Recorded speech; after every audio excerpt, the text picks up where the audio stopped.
Halo, selamat pagi. Perkenalkan, nama saya Setiawan Budi Permana. Saya dari program studi gizi FKIK 2020 UKSW Salatiga. Kali ini saya akan sharing dan membahas tentang BTP atau bahan tambahan pangan kepada teman-teman. Apa sih BTP itu? BTP itu merupakan bahan atau campuran bahan yang secara alami itu bukan merupakan bagian dari bahan baku pangan. Nah, bahan tambahan itu ditambahkan ke dalam pangan untuk memberikan atau mempengaruhi sifat atau bentuk pangan itu sendiri. Nah, bahan tambahan tersebut meliputi bahan pewarna, pengawet, penyedap rasa, anti gumpal, pemuncat, dan juga pengental. Seorang produsen itu perlu mengetahui BTP yang akan dipakai karena sangat mempengaruhi kesehatan. Penggunaan bahan tambahan yang mengandung bahan kimia itu sampai sekarang masih saja sering dilakukan dan digunakan. Maka dari itu, seorang produsen harus mengontrol hal itu. Kali ini saya akan sharing kepada teman-teman salah satu bahan tambahan pangan yang sebenarnya ini adalah bahan tambahan yang dilarang dan bisa kita temui dalam beberapa bahan pangan yang sehari-hari kita konsumsi, yaitu formalin. Ya, bahan tambahan pangan ini merupakan zat kimia yang cukup berbahaya dan sangat berdampak buruk bagi kesehatan jika dikonsumsi secara terus-menerus.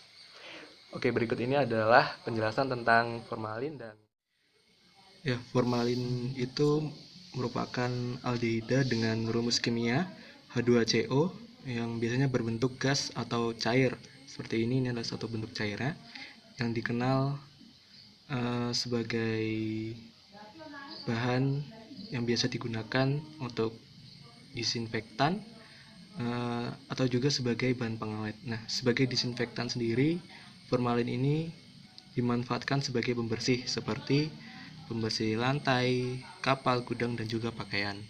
Nah, untuk mendapatkannya sendiri, uh, harga per liternya dengan 37% kandungan formalin, 1 liternya itu biasa dipatok dengan harga 154.000, dan ini kita bisa beli di e-commerce ataupun juga toko kimia tertentu ya. Jadi ada syarat-syarat khusus juga untuk membeli bahan kimia formalin seperti ini.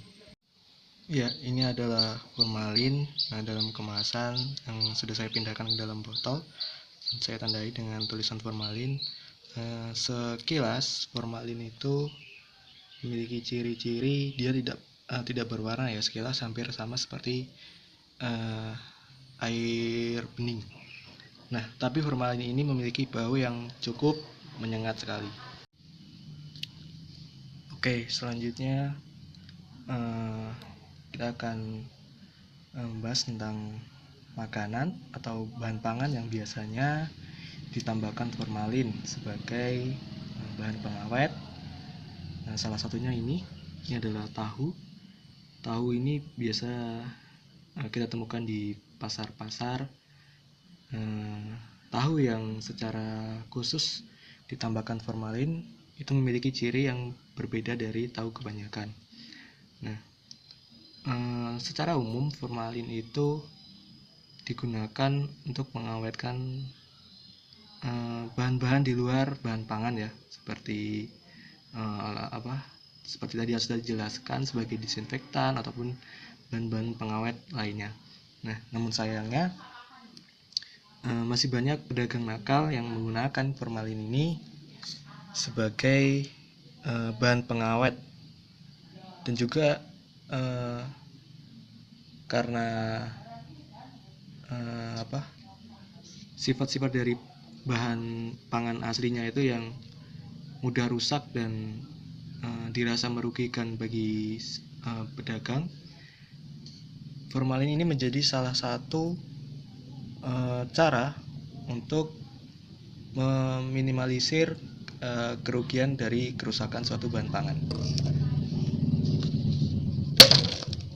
Nah, biasanya bahan pangan seperti tahu ini yang sudah ditambahkan formalin, dia memiliki tekstur agak keras dan juga kenyal, dan biasanya dia tidak rusak sampai berhari-hari, bahkan berminggu-minggu ataupun berbulan-bulan dengan suhu kamar 25 derajat Celcius.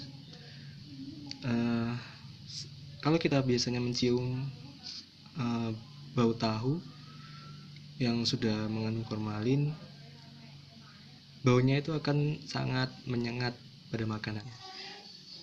Tahu yang sudah ditambahi formalin itu memiliki tekstur yang berbeda dari tahu pada umumnya. Nah, tahu yang sudah diberi formalin itu teksturnya agak keras dan juga biasanya kenyal. Nah, jika tahu pada umumnya dia memiliki tekstur yang nggak keras. Ini tahu biasa ya, ini tanpa ada bahan formalin. Dia memiliki tekstur yang seperti ini. Dia nggak keras dan mudah rusak. Tapi kalau tahu yang sudah dikasih formalin itu dia nggak akan kayak gini. Nah, dia kalau dipegang susah untuk hancur seperti ini. Dan teksturnya juga lebih kenyal. Kalau ini kan tidak, itu dia nggak padat dan mudah hancur.